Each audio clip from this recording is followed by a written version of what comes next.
goes RBD. As we're heading out of the gravel road from the quarry, I'm just waiting a second just to let the dust settle, and then we'll get after him. I just had to stop here because Andre had stopped. I fancy trying to cross the central reservation. One of the things with gravel roads is, unlike life, when you're in a rut, stay in it.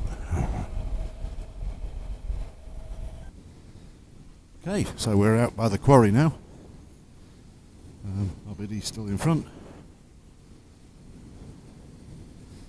And it's a nice chilly morning, a little bit 23 degrees. It feels cooler than that, despite the workout that we're getting riding this lovely gravel road.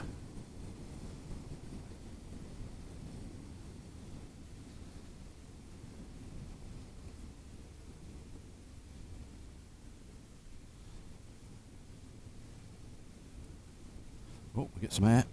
Whee!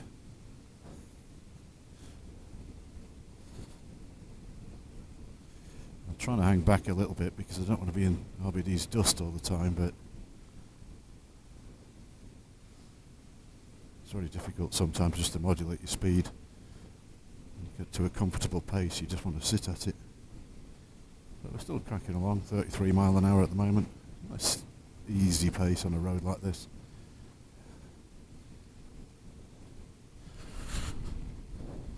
Actually not that bad, so I don't really need to stand up. But you get the general idea, if you can see through the dust, that is. Move the camera lens a bit.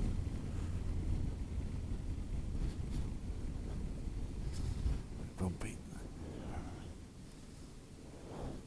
But today's ride, 227 miles to go.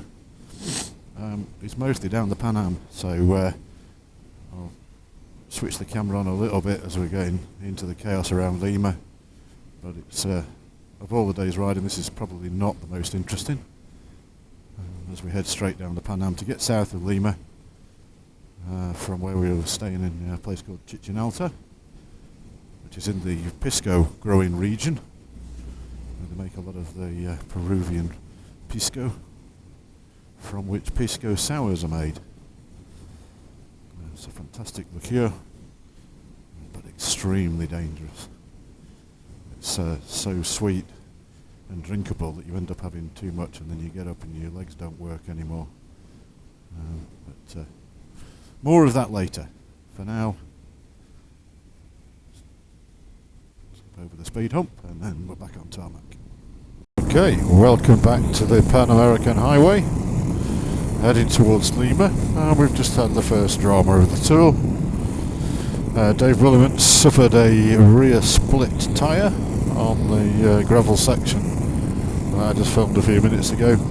Unfortunately, no damage to him, no damage to the bike, but with the tyre being split, we don't have a spare, so his bike is now in the van. So that means I'm now about 40 minutes behind the group, as I stop to give Dom a hand sorting it all out. But there we go. So now we're on the main slog down to Lima.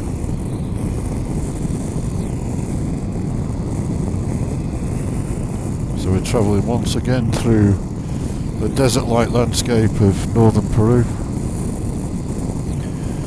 These buildings all seem sort of unfinished. Interesting construction. They put up a concrete rebar skeleton and then fill in the gaps with bricks. It seems to be a very cheap and simple way to build houses and other properties. But they always look unfinished to me. You get the sections with rebar sticking up, or rebar sticking up out of the top of the concrete posts.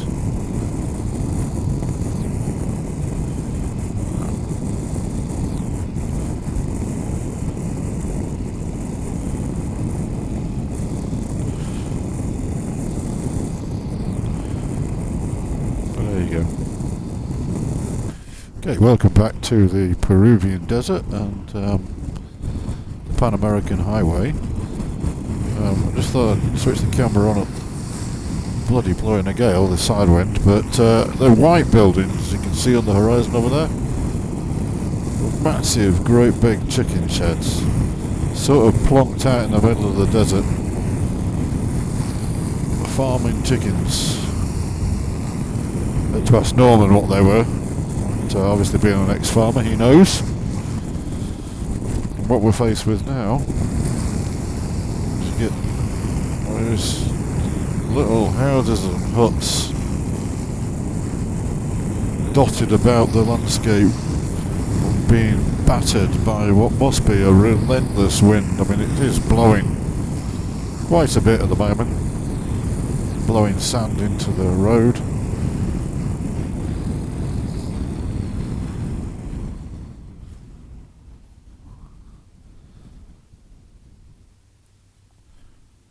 Of course, the inevitable 16 mile an hour, 16 mile an hour trucks.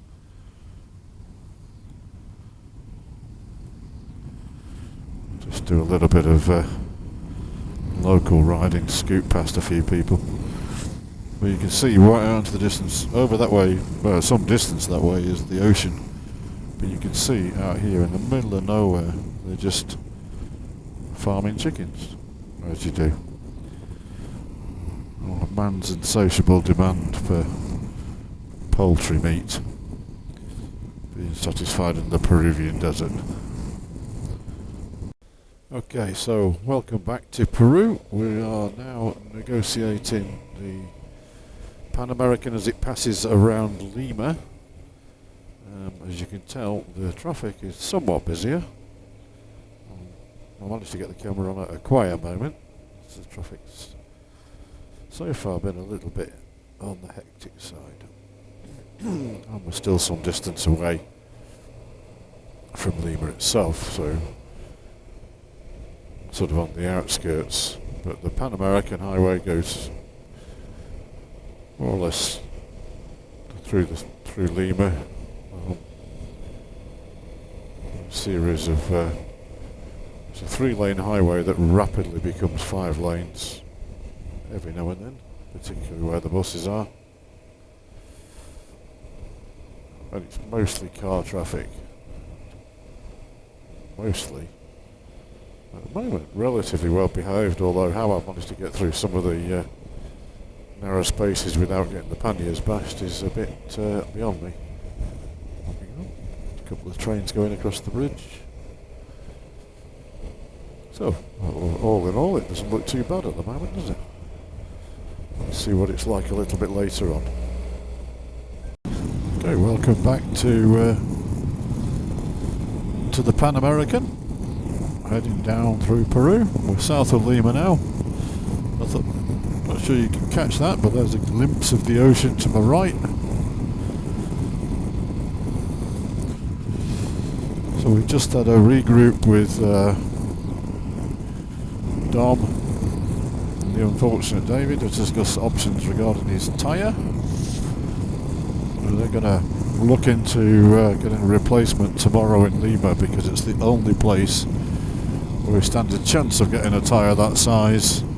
It's a peculiar size on the Africa Twin, same size as the rear on this as it happens.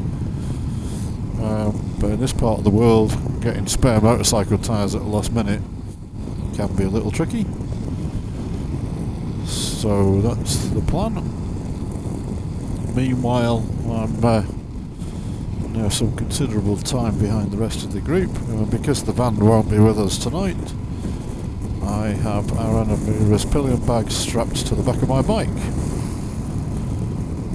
The unfortunate person is going to be Pat, whose panniers we took off his bike to lighten it to make it easier for him to ride the gravel road out this morning.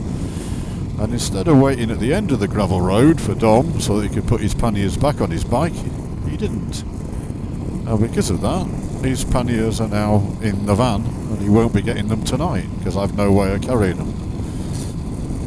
So, lessons to think about.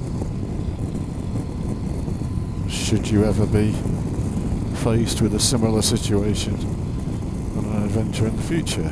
Basic golden rule is don't put anything in the van that you can not survive without for a couple of days, because there's every chance the van will be called upon to do what it needs to do, which is what it's doing today, supporting a member of the group.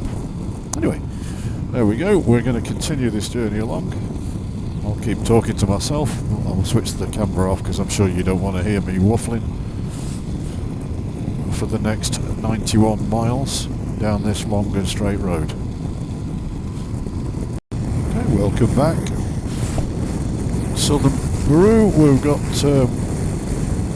still on the Pan Am, about just under 30 miles to go to the hotel. Sat with the cruise control on at a steady 80 mile an hour. But we're now passing through some agricultural land where you can see there's fields of all sorts of things growing about. Still very close to the coast, there's the ocean.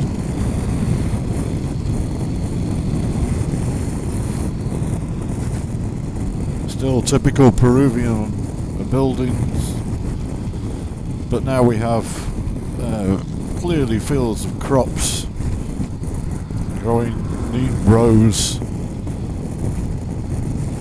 Things looking a little bit tidier, not quite as barren, not quite as filled with rubbish.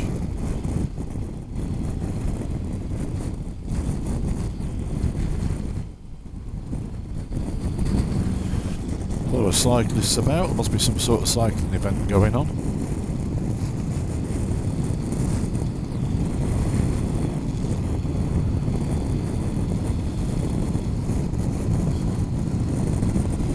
Once again, the landscape evolving as we roll further south.